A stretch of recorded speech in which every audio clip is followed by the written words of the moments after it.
이게 이제 제가 요즘 하고 있는 일이고요. 자율주행 그리고 자율주행과 관련돼서는 몇 개 회사가 있는데 하나가 구글이 하는 웨이모, 그다음에 이 포니 AI.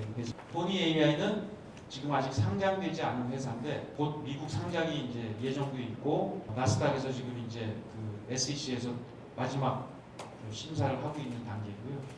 중국의 천재들이 칭화대를 나오고 스탠포드에 가서 박사 컴퓨터공학과 이걸 공부를 하고 바이두에 가서 일을 하다가 딱 때려치고 나와서 실리콘밸리에다가 회사를 만든다고 해서 하다가 결국은 야 이거는 역시 알고리즘은 딥러닝 얼마나 많이 하냐니까 사업은 중국 가서 하자. 신천, 상해, 북경에서 영업을 하고 있어요. 택시 영업을 하고 있어요. 놀랍게도 기사가 없어요.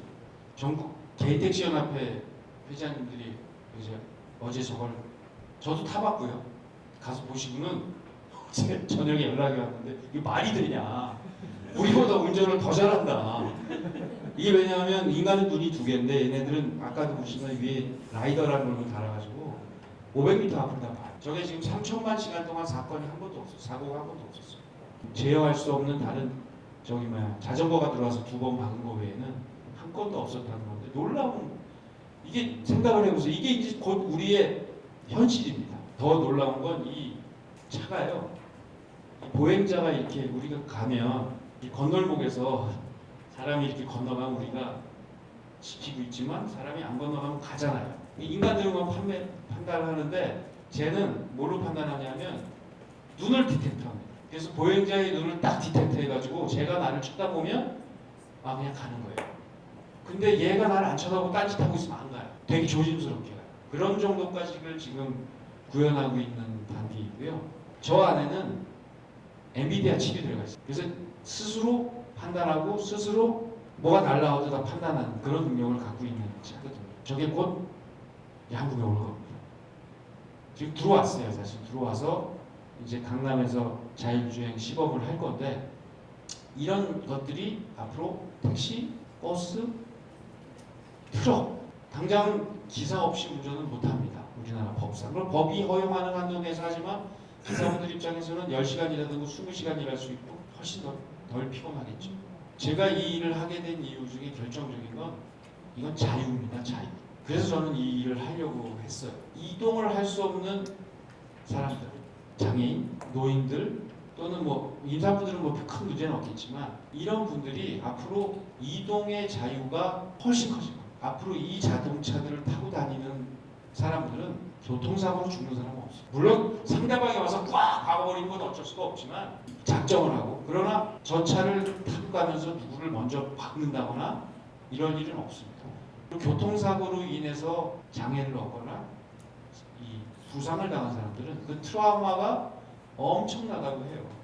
그런 것들로부터 신체적인 위해나 생명의 위협으로부터 자유를 얻을 수 있고 진짜 마지막 단계에 제가 이걸 하고 싶은 이제 제가 이걸 비즈니스를 이걸 가지고 이제 모델을 만들어내는 건데 지금은 버스 기사분들이 연봉이 6천만 원 정도 됩니다. 경기도에 지금 버스가 2,000대가 서 있습니다. 왜냐하면 기사가 없어서. 그리고 앞으로 경기도가 김동연 지사가 오셔서 제가 옛날에 하려고 하다가 다 이반은 했고 이재명 지사 오셔가지고는 좀 정책이 바뀌어서 안 했던 그거를 다시 김동연 지사가 오셔서 몇 가지 보완을 해서 준공영제, 버스 준공영제를 이제 도입을 이제 시행을 하거든요. 그러나 예산 지원을 해주지만 버스 회사가 지나친 이익을 볼 수 없게 2.5% 정도 이익만 딱 보장을 해주고 노조에서는 뭘 요구했냐면 지금은 하루 나오면 혼자서 하루를 다 뛰었어요. 너무 피곤한 거예요. 옛날 기억나시잖아요. 막 사고 나고 막 졸다가 막 덮치고 2교대를 그래서 그런 것들이 잘 합의가 돼서 이미 의회에서 통과가 돼서 중공영제로 가는데 걸림돌이 하나 생긴 겁니다. 중공영제 하려면 7,000명의 기사가 더 필요해요. 지금도 없어요.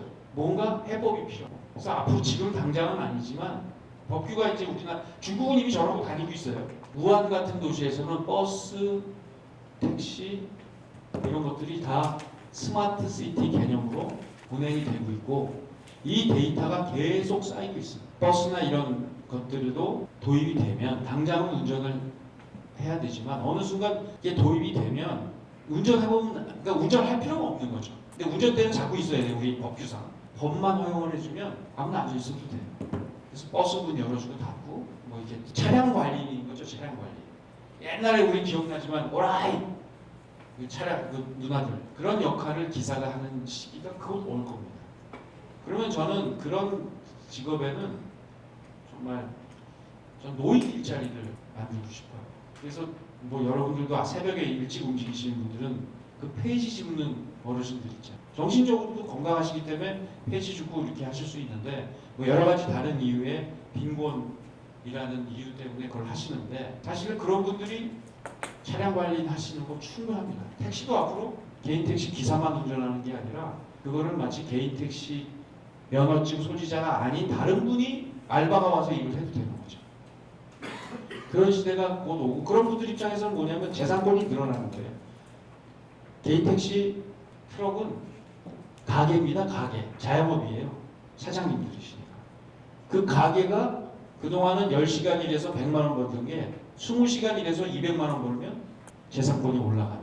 그리고 그 가운데는 나는 20시간은 그래도 운전은 덜 피곤해도 나는 그래도 앉아있기 싫으니까 밤에는 우리 저 어르신 한 분 고용해서 이제 앉아 계시고 이런 일자리로 새로운 이 노인 일자리 가장 빈곤의 사각지대인 이런 노인 빈곤 문제를 해결하는 일에 이런 새로운 직업이 쓰일 수 있지 않을까 하는 생각을 하고 있습니다.